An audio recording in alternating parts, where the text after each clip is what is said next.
Welcome to Seek Reality with Roberta Grimes. Joyous conversations about what the afterlife evidence and modern science combine to tell us is true about our one reality. You have nothing to fear.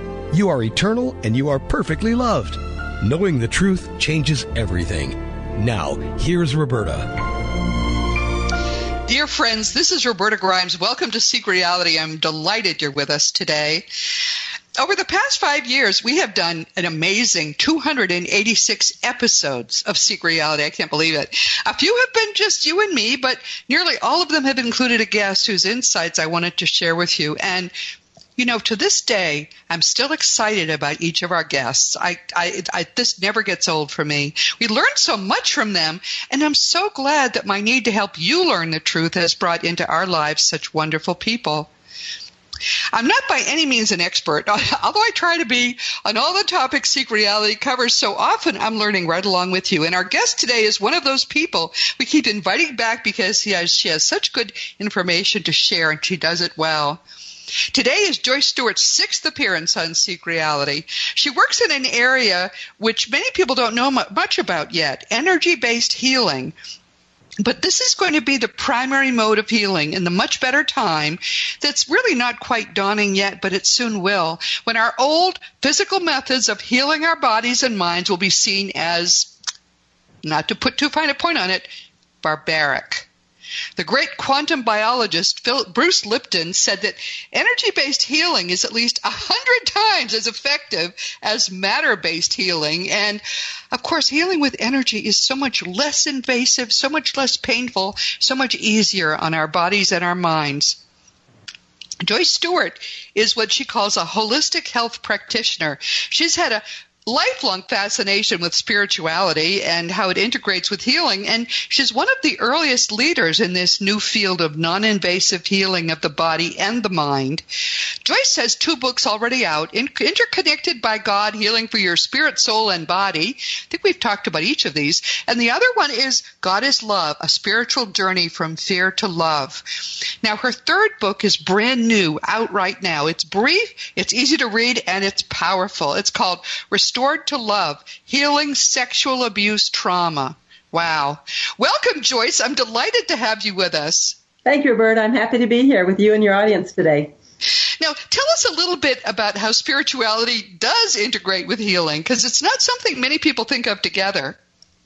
Yeah, we have a tendency to kind of separate things out and compartmentalize everything. But in reality, God has designed everything to overlap and intersect and interact with everything else. So when we think of spirituality, we tend to think of it as tied into religion, but spirituality is actually tied into energy.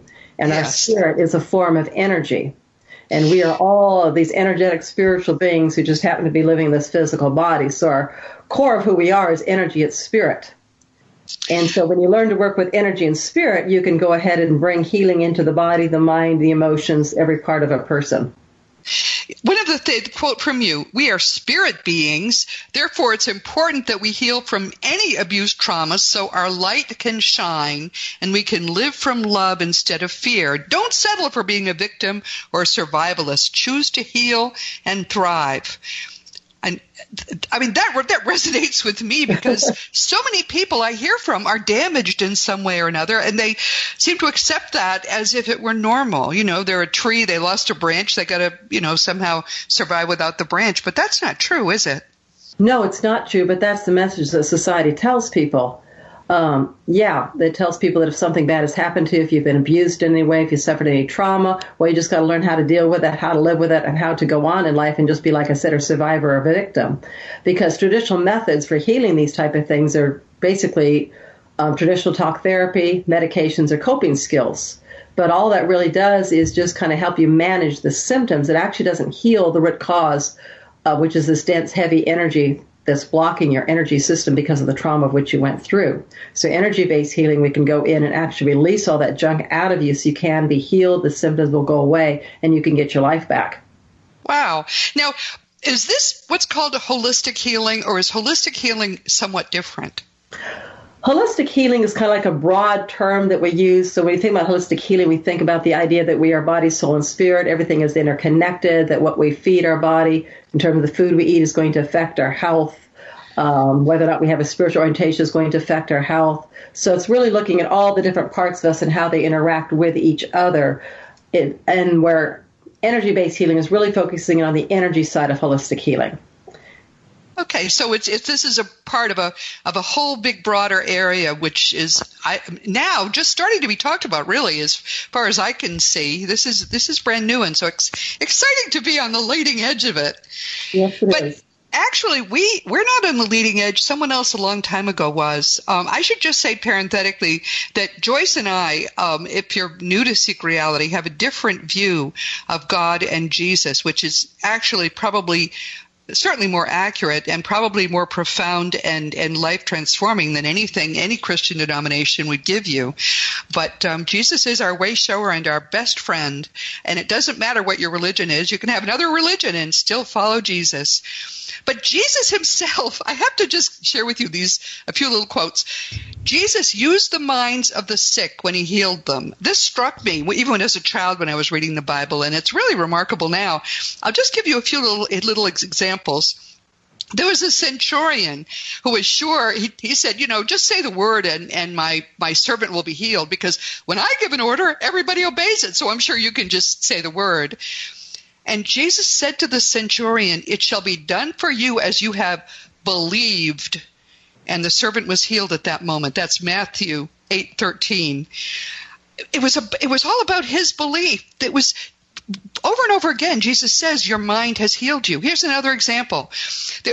Jesus initially came just to the Jews. It's clear later that he started to teach everyone. But early in his career, he refused to help a Canaanite woman whose daughter was ill because he had come to the Jews. And she said, "Yes, Lord, but even the dogs feed on the crumbs which fall from their master's table." Jesus said, "Oh, woman, your faith is great. It shall be done for you as you wish." And her daughter was healed. That's Mark 5:29-34. But again, it's about the woman's faith, the woman's belief. This is the big one that always sticks in my mind. There was a woman, this poor woman, imagine back then, for 12 years she had had a hemorrhage, and she wanted desperately to get it cured, and she was sure Jesus could do it. So she came up behind him, she touched the fringe of his cloak, and immediately her hemorrhage stopped. Jesus said, "Who just touched me?" And they were all saying, "Oh, I didn't. And Peter said, "Master," basically he said, "For Pete's sake, there are people all around you. Who knows who touched you?" But Jesus said, "Someone did touch me, for I was aware that power had gone out of me." And the woman came and fell down before him and said, "Oh, it's me, but you did heal me." He said to her, "Daughter, your faith has made you well. Go in peace." Luke 8:43-48.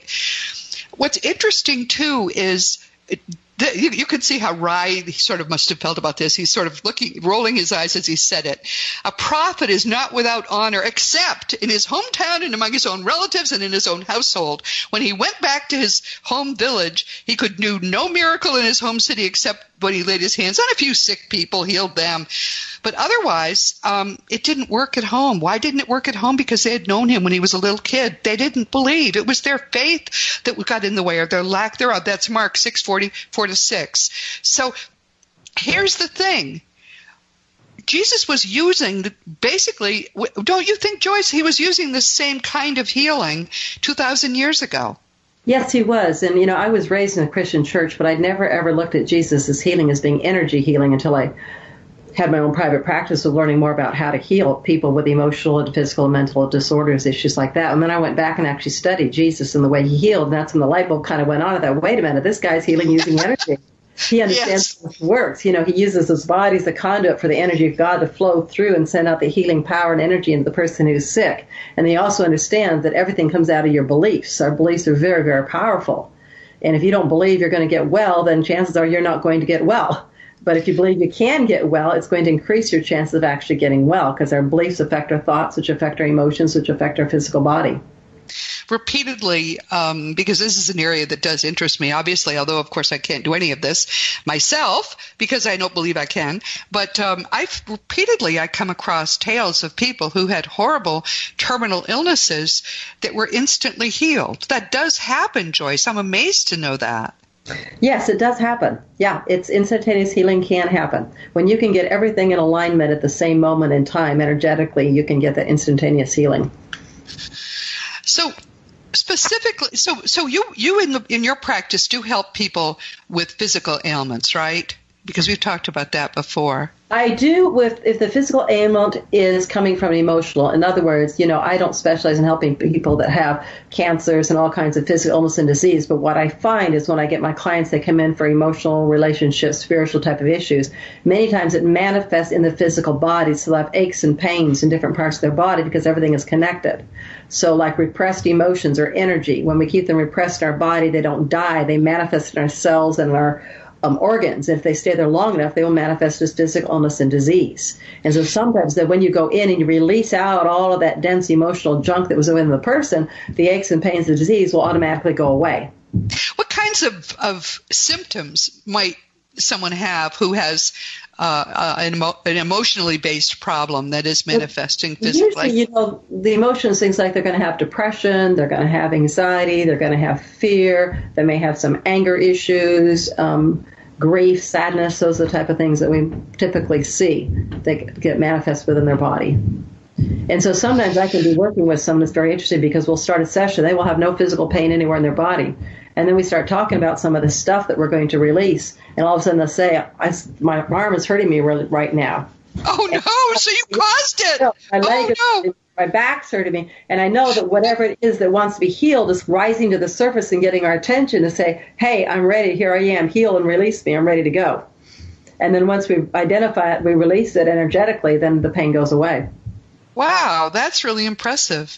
Yeah. So if you have a random pain somewhere and you also have a kind of private trauma or something, and we'll talk about what some of those traumas are too, because what Joyce does for sexual abuse trauma, she can do for just about any kind of trauma. And we're about to talk about that. But just briefly, if you have any kind of a pain and you also have these kinds of traumas, you shouldn't automatically think the pain means you actually have something wrong with your body, but it may well be that the trauma is manifesting in your body that way, which is something to keep in mind. So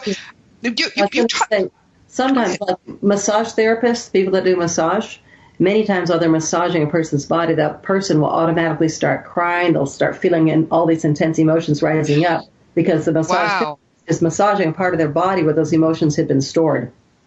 Wow, really? Yes. That's something that would never have occurred to me. They get stored in our body in various places? Different places, that's right, yeah.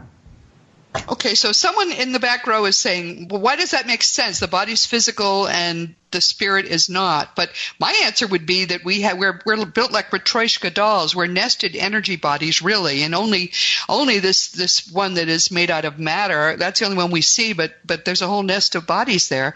And so that makes sense, Joyce. That would affect the energy bodies. Yeah, the physical body is just a carrier of all of your energy, of your emotions, of your thoughts, your beliefs, your spirit. The physical body is just a carrier of all that while you're walking around planet Earth.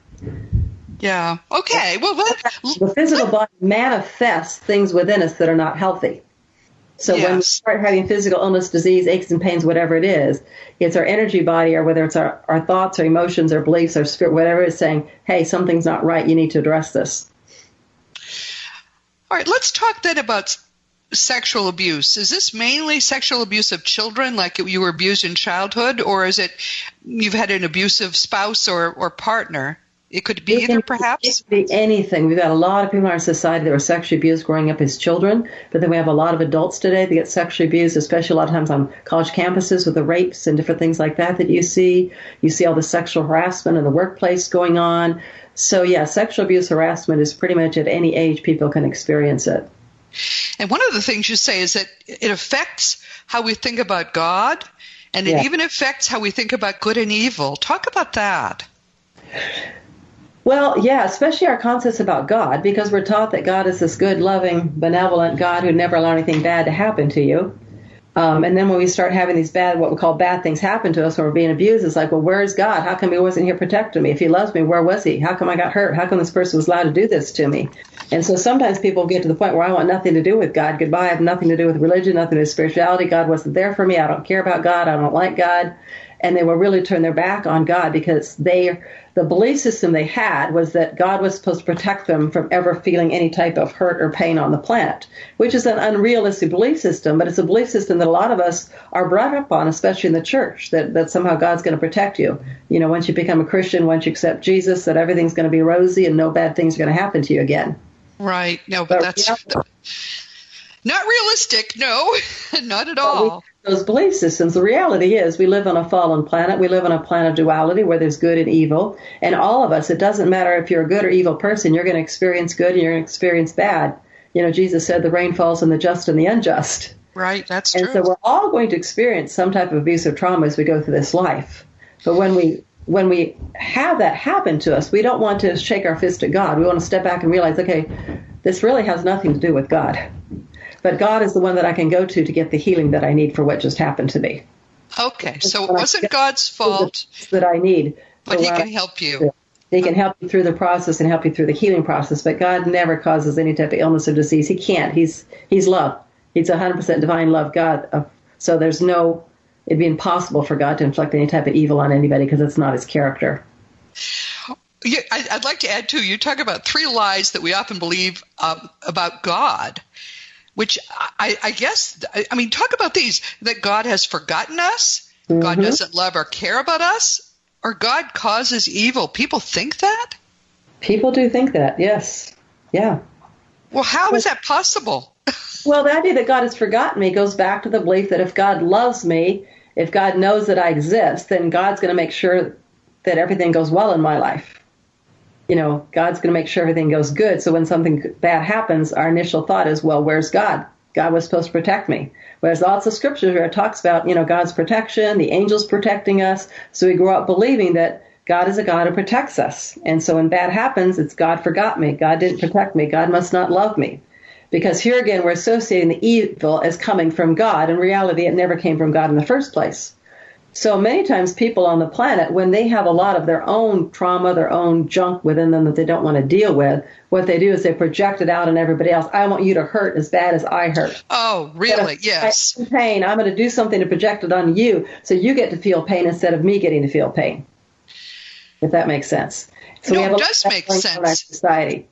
Some very wise person said, when someone is angry at you or attacks you in some way, if you see that as purely an indication of that person's relationship with him or herself, correct, you'll stop being bothered by it. That was profound. I thought. I just read that. Does that make sense to you? Does it? Oh yes. The idea is you step back when somebody is attacking you in some way, whatever it happens to be. You want to step back and realize, you know what? This really has nothing to do with you. This is their issues and their problems that they don't know how to deal with. And so they're taking it out on you. But how could God cause evil? I don't get that at all. He can't. It's impossible because he's love. He can't. There's not an evil bone in any part of who God is. So that's somebody projecting this notion onto God, but it's not. Okay, I get it. Well, it's like if you read through the Old Testament, you know, many of the people were projecting their own thoughts and ideas and visions onto God based on what they were experiencing and how they were interpreting their experience. And so what we have done is we've taken that stuff and we said, oh, well, this must be truth because it's in the Bible, instead of saying, no, that was a situational issue that this person was experiencing, and this is how they interpret it, but it doesn't mean it's truth. But what they need most is to reconnect with God, with Spirit. Correct. And you say here, I have a variety of notes in front of me that things you've said that I'd kind of like to mention. You said when our energy is blocked through trapped emotions, self-limiting beliefs, and self-defeating thoughts. Now, those come out of trauma, the trapped emotions, self-limiting beliefs, self-defeating thoughts? Well, they don't just come out of trauma. They just come out of everything that we've experienced in our life. So the parenting that we have, the things that our parents believed, and so we believed that it was truth because parents are supposed to tell us the truth, and for them it was the only truth they knew at that time. But then we get to be an adult, we look back and realize, wait a minute, what my mom told me really isn't truth. Things have changed. We've got new knowledge. We got some information that we didn't have 20, 30 years ago. We see things, interpret things differently. So what I thought was truth, 20, 30 years ago is no longer truth, but many times we still hold on to it as truth because we don't take the time to question what we actually believe about life. And we just carry all these old beliefs. If you were raised in a family where maybe your dad or your mom, told you you're stupid, told you couldn't do anything right, told you you're the bad child, you're the problem child. You are believing those things are actually true about you because these are your parents that are saying those things. And they affect your life as an adult until you go back and wait a minute, realize that wasn't really who I was. That was just my parents projecting their anger at me and calling me those things. So, all right, someone comes to you and confesses that they were abused as a child, sexually or some other way, perhaps even as well. How can you help someone in that situation? Is it about learning to be more self-aware? For example, with past life experiences, when you can reconnect with that memory, the trauma that you or the phobia or whatever it caused goes away. Is it that easy, or do we have to talk through the trauma? How do you manage that? This is the nice thing about energy-based treatments. You don't have to talk through all the trauma. And this is why so many people that have been abused do not go to counseling, because they don't want to sit there, after reliving and regurgitating all of the painful stuff they went through. That's horrible to put somebody through that. But with energy-based treatments, all I need to know is just some basic information about what happened to you. And then we can use the different energy-based treatments I use to be able to heal whatever it happens to be. And so let's just say, for instance, you have maybe the self-limiting belief you have is that no one is ever going to love you. I believe no one will ever love me because I've been abused. People are going to see me as trash, as used goods, whatever it is. No one's ever going to love me because I've been abused. And they have that type of belief system. But so if you don't talk through it, how do you help them? I'll give you this example. So let's say that's their belief. Their belief system is nobody's ever going to love me because I've been abused, because they see me as used goods, whatever it is. And we ask ourselves, okay, what is the belief that you want to have instead? Well, maybe the belief is I want to believe that that there are people out there that will love me. In spite of what I've gone through, people will still love me. And so what we do is there's different parts of your physical energy body where these beliefs are stored. And we identify where those are. For instance, one is in on the back, the prefrontal cortex, which is right by your forehead area. The beliefs that you have there are based from your childhood beliefs, which you're taught growing up. So maybe that's where this belief is stored. So what I would have you do is I would have you take a couple deep breaths, get yourself nice and relaxed, and then I have you focus your attention on that part of your body. And as you do, I say a prayer and a command, and basically I'm commanding the old belief to leave and go to the light of God, and for the new belief to be energetically put back into your energy body. And while I do that, this person is visually going to see something take place that tells them the old belief is gone and the new belief comes in. So it may be that they see all this darkness initially, and then all of a sudden the darkness is gone and they see this bright light just lighting up that part of their forehead. That visually they're seeing that this belief system has been taken out, the new one has been planted in. And then what I do afterwards, I do what's called muscle testing. We find out that, yes, indeed, the new belief is there, the old belief is gone. And so that quickly we can change all these beliefs that they have that are causing problems for them. It's really that quick? Really, Joyce? It is amazing how quick it is. I'm blown away every time I do it, how quick. This is called theta healing, what I'm describing. Oh, my goodness. So now, if I have a client who's not visual, they're not a visual person, that's not their skill set, I have to use other energy treatments. I cannot use theta healing with them. But if I have a client who's very visual, has a good imagination, then theta healing works very effectively for them. Oh, my goodness. That's amazing. So how long would it take? Like, would they have to come back a few times to Well, what we do when someone's been sexually abused, I do a thorough assessment. We want to find out, the background, as much information as we can about what happened without going into all the nitty-gritty details. And then we want to look at, okay, what are all the self-limiting beliefs you believe about yourself based on what happened? What are all the self-defeating thoughts you have based on what you have? What are all the trapped emotions you have based upon what happened to you? And it's like layering energy. We have all these different layers of energy blockage within us. And so you just clear out one layer at a time. You clear it out, you clear it out, you clear it out. So every time you do an energy treatment, you're releasing another layer of this dense, heavy energy that was within their body-mind system. And eventually, when you've lifted them all out, the person is completely healed and they're set free. So whenever you do energy-based treatments, the thing I hear most from my clients is, I feel lighter. I feel better. I feel like a burden's been lifted off of me. Energetic, they can feel the shift of the change within their body-mind system.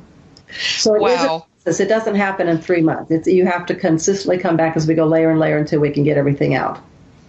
Okay, so it takes a while, but each time there's an improvement. That's right, yes. Wow. Okay. And so as this happens, is the rest of their life healing as well? Do they come back and say this or that was improved in my life? Yes, because everything is interconnected. So once you start clearing out energy in one area, then your whole body-mind system shifts. because now you've got a different energy system than you had 15 minutes ago since you had an hour ago. And so everything shifts to align with the new belief system, or aligns with the new thought that you've put in there, or aligns with the fact that crappy emotion is no longer within you. But so all kinds of trauma could really be affected, because as long as the trauma is affecting you significantly, it's making you more afraid, more scared of not wanting to be in the marketplace, for example, agoraphobia. That's it, or giving you a sense that you're not whole and healthy. Any kind of trauma then would be susceptible to this kind of treatment, right? Oh yeah, any type of trauma. Yeah. Any type of trauma work for us, because when all trauma is something that we perceive as being bad has happened to us, right? And it was something that was unexpected, so the body kind of went through a state of shock while that we experienced that trauma, whatever the type of trauma happened to be, and so these things get lodged in our energy system. And it also has to do with how we interpret the trauma, too. So you can have two people experience the exact same trauma, and they will interpret it very differently. One person may cycle into depression and anxiety, and the other person may be perfectly okay after the trauma. It all depends on how you interpret it and how you perceive what happened to you. Even conceivably good things might be experienced by a young child as trauma, if it's hard to understand it, what has happened, whatever that is. How interesting. All right. So what happens if we don't get these things handled? Someone is listening saying, I did have that awful uncle, and it does bother me still, but I think I'm doing okay. Should people get a checkup of this sort, even if they think they're not severely affected by it? Well, what I find is over time we normalize our experiences. Yes. So we normalize, this is just who I am. I just feel anxious all the time. I just tend to worry a lot. I'm just an angry person. That's just who I am. I'm just a person. That's right. And we normalize all these symptoms as being normal. And once we normalize it, then we learn how to live with it. And so it doesn't bother us quite so much. And so we just go about our life being what I call a survivor. But the problem with living that way is you've really diminished the life that God created you to have. God created us to have an abundant, a life of freedom, a life of joy, a life of excitement, a life, that's what God created us on the planet to experience. But when you normalize all this stuff, you're only living what I call a half-baked life. You're missing out on a lot. And the longer you stay in this situation, the harder it is to actually seek healing, because you've learned how to live with it. And you don't necessarily think there's anything there to be healed, as you point out. So often people think that's just who they are. They have a hair-triggered temper, or they get easily upset if someone says something they don't like, and maybe they feel insulted. We all have friends like this that are prickly in one way or another, or defensive, or so many ways they're not as happy as you wish they were. Or what we do is we align with like-minded people. So if you've been sexually abused, you tend to align yourself with lots of other people that have been sexually abused. And then what you tend to do is sit around and tell your stories and feel sorry for yourself and share your victimhood with each other. Oh, and wow. Normalize it even further. Yeah. Well, how common is sexual abuse? Oh, gosh, it is so common, so common. I think the latest statistics I read a couple weeks ago was like 1 out of 6, I think, women have experienced some type of sexual abuse in their lifetime, and I think it's 1 out of 10 men. It is men even also? Oh, yeah. A lot of people don't realize that men get sexually abused, but yes. Well, you think about it, just looking at what happened in the Catholic Church and all the sexual abuse. Oh, yes. Unfortunately, there's sexual abuse going on within the churches and the religions. Yeah, because even Protestant churches can have that problem. I don't know if anyone has heard the story, but John of God, a major Brazilian healer, he was responsible for the whole economy of a whole region of Brazil. It suddenly came out that he had been sexually abusing women who came to him for help, and he may even have been doing child trafficking. They arrested him. Yeah. The economy of that whole area has collapsed. Yeah. John of God, the one person I would have thought in the whole world who is dedicated to other people, had this horrible, apparently, not convicted of it yet, but apparently they were pretty confident. He's now in jail. Well, here's what people don't realize. People think, because someone's a good person, because someone goes to church, because someone's in place of leadership, they would never do something like this. The reality is they are the very people who will do sexual abuse because they know they can get away with it because nobody would ever suspect them of doing it. They think they can get away with it. Nobody would ever suspect them. I'm, wow. I'm clergy. I'm a leader. I'm a healer. Nobody would ever expect me to do this. So even if somebody accused me of it, nobody would believe them. So I can. Nobody would believe them. That's right. I've got this great reputation I've created for myself, and they hide behind that reputation and do these awful, horrific things to people, knowing that no one will ever believe it, even if someone accuses them of it. My background, of course, is both Protestant and Catholic. I've told that story a number of times, but I was a Catholic devoutly for 25 years. I think I understand how Catholics feel, many of them do, about the discovery that so many young children were being abused, and the bishops did nothing about it. They just reassigned the priests so that they could keep on abusing. But think of the children and how betrayed they felt. Who they couldn't talk to their priest because the priest was the perpetrator. That's right. Yeah.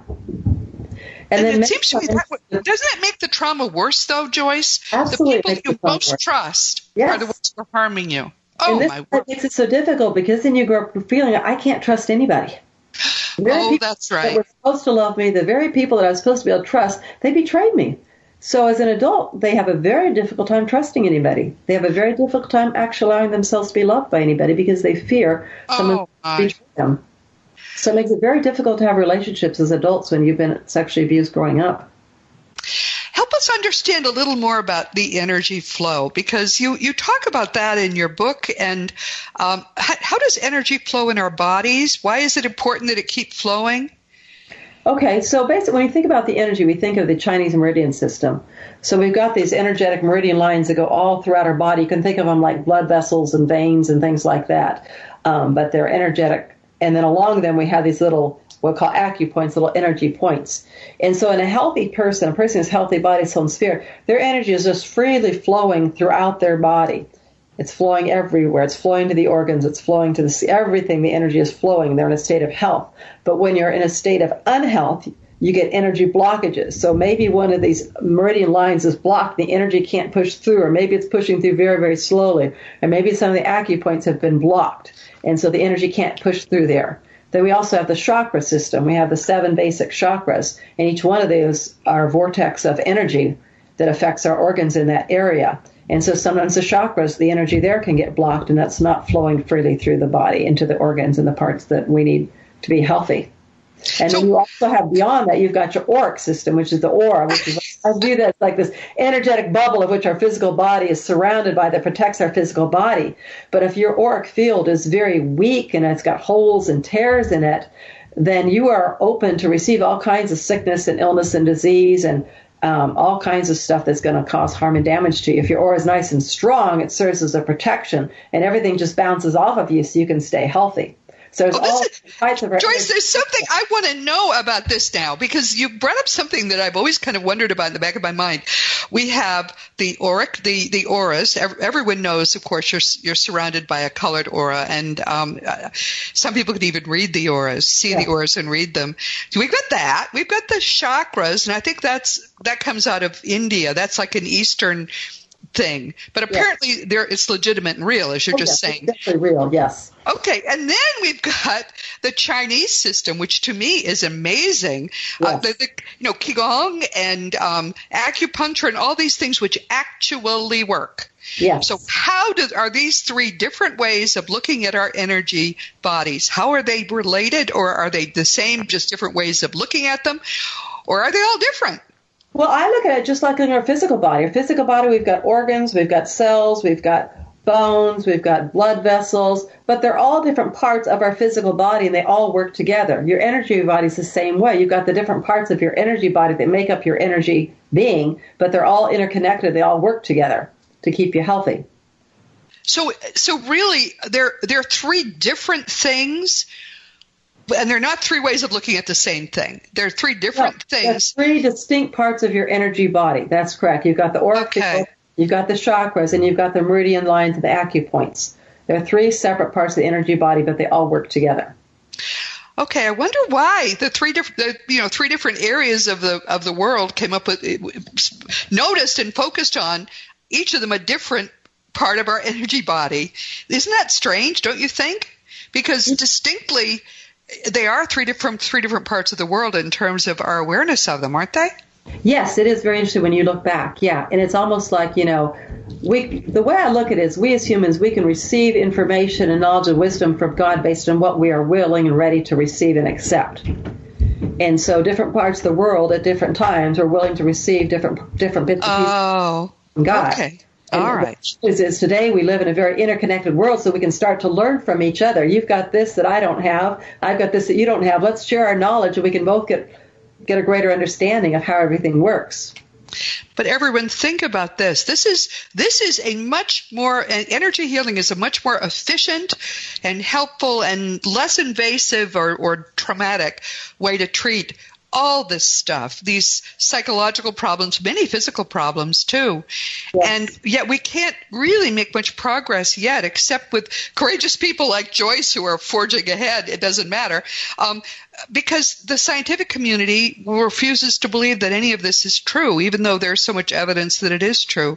This is my frustration with science. I think I'm about to do another science-bashing episode of Seek Reality, because it does make me cranky when it is so possible for us to make such great strides in easing people's suffering.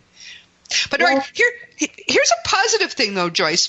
You talk about the freeing the energies and having them flow well, and that brings people spiritual abilities they didn't know they had? That's right. Yeah, before I go into that, let me just address what you just said, because I just want to add to that. So this whole idea of science not coming on board with energy healing, I believe the main reason for that is science is very evidence-based. They got to see the evidence. You got to do all the research to prove that these energy-based systems work before they're going to believe them and before they're going to allow people to use them. But the problem is it takes a great amount of millions and millions of dollars to do the research to prove these energy-based systems. We don't have, in the energy field, the people doing all the energy work around the world, they don't have the funds to be able to do all this research. The medical scientific field does, because they get the funds from the pharmaceutical companies. But we in the holistic world, we don't have that kind of money to be able to research. And so that's why science is really lagging behind. So just because we don't have evidence-based research doesn't mean these treatments do not work. It just means we haven't had enough money to do all the scientific research to be able to prove that they work. But anybody who's had energy treatment will tell you, hey, it worked. It works really well, yes. They will tell you that it actually works. And see, in the Eastern, in India, China, places like that, they're not into all the evidence base. It's just like, hey, we tried it, it worked, let's keep doing it. But science, in America, we have this, we elevate science to a very high level, and we want to see the evidence. Yeah, plus a lot of people have their livelihoods based on chemical healing, and that's something they don't want to mess with. So let's talk though about the kinds of gifts people might find buried under all of this once they're healed. Yeah, this is something I did not expect to see. I hadn't read anything about this actually happening, but I just started seeing these patterns coming up in my clients as they would get to the point where they'd be healed of their abuse, their trauma, whatever it happened to be. And what happened was they would start all of a sudden realizing that they were getting these spiritual gifts that they never knew that they had, and they had questions about them. What's going on with me? And so things would happen, like I'd have people that all of a sudden they would start having dreams, they'd start having visions, they'd be able to see things in the spirit realm before they'd never been able to do that. Really? Yes. Or all of a sudden they realized they were picking up on other people's emotions. They were an empath. They could feel in other people's emotions energetically. Or I had one person who was beginning to actually, be able to read people's thoughts. And so as I kind of started to figure out what the heck is going on here, what I realized was that when we have trauma, when we have all this heavy, dense energy within our body system, it blocks our spirit. Our spirit is not able to flow because it's blocked by all of this dense, heavy junk in our energy body. But as you begin to remove all this stuff, things get loosened up, and all of a sudden that spirit that has always been a part of who you are, but has been buried all these years, begins to rise to the surface. And the spirit is now able to move freely through the body, mind, and spirit and express itself, because there's no longer anything from being who it is, who the spirit is within you. And so, we begin to see these spiritual giftings that people didn't know that they had. Well, that's pretty great. Oh, yeah, it's fascinating. It's really interesting how it walks. And that's how I kind of started getting into spiritual mentoring, because they'd be asking me all these questions about what in the heck's going on with me. And so then I would begin teaching them about that with the spirit and how everything works in the spirit realm and how it connects with the physical realm, and teach them how to use these gifts properly and what these gifts are for. Well, that's amazing. Typically, how long is someone with you actively doing this work? Or does it vary a lot depending upon? It varies. It depends on how often they see me. I would say probably 6 to 12 months if they've had any type of trauma or abuse. That's average. And after that, they still remember it, but they don't have... Yeah, what happens is they have the memory of what happened to them, but they no longer have the trapped emotions. They no longer have the self-defeating thoughts. They no longer have the self-limiting beliefs, because we've released all that and replaced it with positive things that are working for them. Wow, that's really amazing. One of the things I love about what I do is I'm finding out about all these ways that people can be healed, which are a lot more sort of positive than what we used to think we had to do. Sit and talk forever about it. My goodness. Oh, yeah. One of the things I talk about in the book in terms of energy, whatever we put out energetically, so we're always putting energy out in the atmosphere around us. And the energy we're putting out there is based on the energy that is within us. So if you have gone through a lot of sexual abuse and trauma, you are putting out sexual abuse, trauma energy out there. In other words, I'm a victim. I'm a survivor. I've got anxiety. I've got depression, whatever it is. And so energetically, what you put out there, you bring back to you. So what happens is they then find themselves repeating these cycles of sexual abuse. They find themselves bringing on more things that cause them anxiety because they haven't been healed yet. And all this unhealed trauma inside them is attracting more junk, because like attracts like. But when they get healed, now vibrating outside is health and wellness and love and joy and peace and connection and unity. So now guess what they're attracting into their life? More love, more peace, more health, more wellness. Because we released all that energetic junk that was within them before. So many times my clients said their whole life transforms and changes because energetically they're vibrating in a completely different place than they were before when they were stuck in the abuse and the victimhood. And I'm sure it must be much easier to advance spiritually once you've cleaned out all that mess and you're no longer attracting negativity. Absolutely. So that's great. That's terrific. Well, this is very exciting. Where are you based? Are you still in California? Yeah, I'm based in Southern California, but I do all my work online, so I can work with clients anywhere in the country. That's not a problem. Yeah, and the nice thing about energy is you can do it online because energy doesn't know any geographic distance. Yes. Yeah. But what happens if someone is in another part of the world and listening to us? Could you work with them as well? Yes, I've actually worked with people before in other parts of the world. The challenge is the time change. Yes, yeah, that's the only thing. Find time that works for them, that works for me, where neither one of us are up in the middle of the night talking to each other. So that's really been the roadblock I found in working people outside of this northern hemisphere of the United States, Canada, where we are right now. But yes, if I can work out the time zone, we can find a time that works for us, then I'm more than happy to work with people outside of the United States. So what's your website? The website, my business is called holistichealingconsulting.com. Okay, and how do people reach you? They can reach me by email, which is info, I-N-F-O, at I-am Joyce Stewart, Joyce, Stewart, STEWART.com. And then my number is 618-210-3500. So they can call, they can text, they can email me, and that's how they can get in touch with me. And if you're driving, don't have an accident. I will put all of this in the description of the radio program and the podcast, so you'll be able to find it there. Joyce, this has been wonderful. Thank you so much for being here yet again. I'm sorry our time is over, but I think we covered pretty much quite a lot. Yes, so I'm pleased about that. If you want to get the book, it's on Amazon, and everything, a lot more than what we've shared today, is in the book. So I strongly recommend, if you've had any type of sexual abuse or trauma in your life, that you do get the Restored to Love book on Amazon. Read through it, and it'll really help you understand yourself and what you've gone through and what it takes to be healed, and that you can get your life back. You don't have to live as a victim or a survivor the rest of your life.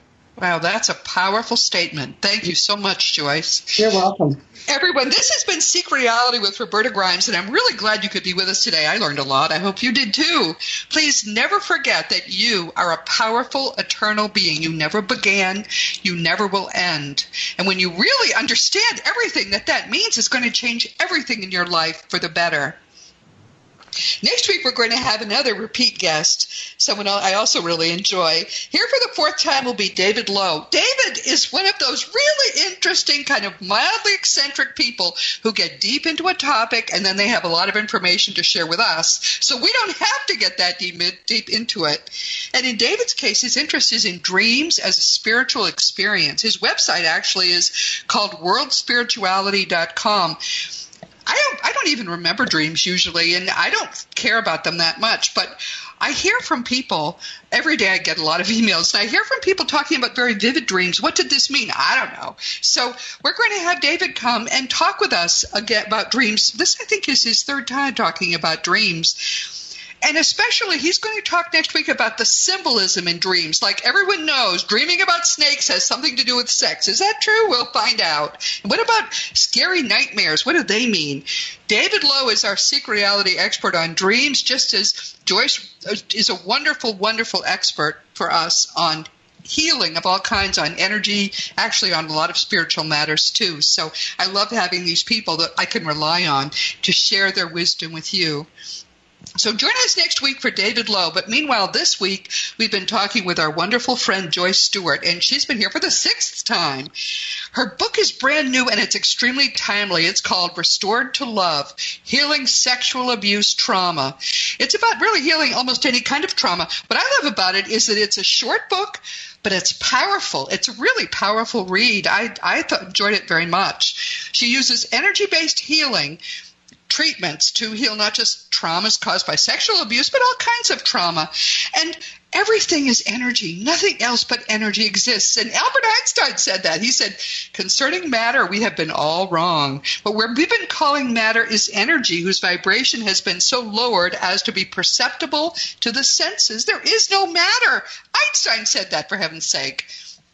Soon everybody's going to know it's true. So does it only stand to reason that our energy bodies can best be healed by the energy powers of our minds? And that's what we're really talking about. By the end of this century, all of us are going to be looking back on this benighted time of materialist healing as, frankly, a horrible time. I mean, they'll think of the people who are doing it as the way we think now about Neanderthals, because in point of fact, we're doing everything the hard way. Let's begin to learn right now and start to use the better energy-based methods for healing today. And Joyce will be back, and we'll talk about all of this again relatively soon, because I think it's very important. All of us by midlife have some kind of traumas that we probably need to be working on, and Joyce can help us with that. As you know, my nonfiction books are Liberating Jesus, My Thomas, The Fun of Dying, The Fun of Staying in Touch, The Fun of Growing Forever, The Fun of Living Together, and for young children, The Fun of Meeting Jesus. The Fun of Loving Jesus, it was embracing the Christianity that Jesus taught, is still on the drawing board, but it should be out in March. That's what we now think. So another couple of months. I'm working on so many other things that it's been delayed, but I'm excited about this one. It explores how we can understand the spiritual movement that Jesus came to begin. He did come to begin a spiritual movement that had nothing to do with what we call Christianity. And after 2,000 years, don't you think we ought to help him to fulfill that mission, especially since that mission has the power to transform the world? You can order all my books through bookstores or on Amazon.com, and the adult books, of course, are also available as audiobooks. If you want to talk about any of my books or really talk about anything at all, you can contact me through RobertaGrimes.com. I answer every email. Sometimes it takes a few days because I get so many, but it's very important to me to help you in any way I can. Just be sure to give me your correct email address. You can find past episodes of Seek Reality on WebTalkRadio.net, on RealRevolutionRadio.com, iTunes, iHeartRadio, and in the Dream Vision 7 radio family, other places too. And there is a Seek Reality app you can find for free in the iTunes App Store. If you ever wonder where I am talking right at the moment, just go to Seek Reality and click on the radio tab. And please check out my blog every week. If you sign up on the website, you'll get my blog post. What I love about it is I'm starting to hear from people who say, I can't wait to get your post this week, which is kind of makes it worthwhile to be up at 4 a.m. and polishing and my writing before I send it to you. So, and I also love to hear from people who read my blog post. I think of this as a two-way relationship. You and I are in this together. And so I love the fact that when I talk to you, very often you'll talk to me as well. I mean, you and I are in life together in the most powerful way possible. Meanwhile, this has been Seek Reality with Roberta Grimes. Please enjoy and please make the most of this coming week in our one reality, knowing that you are a powerful, eternal being, and you in particular are infinitely loved. You've been listening to Seek Reality with Roberta Grimes. Roberta blogs and answers questions at robertagrimes.com. Join us every week as we explore what the afterlife evidence and modern science combine to tell us is true about the one reality we all share. Knowing the truth changes everything.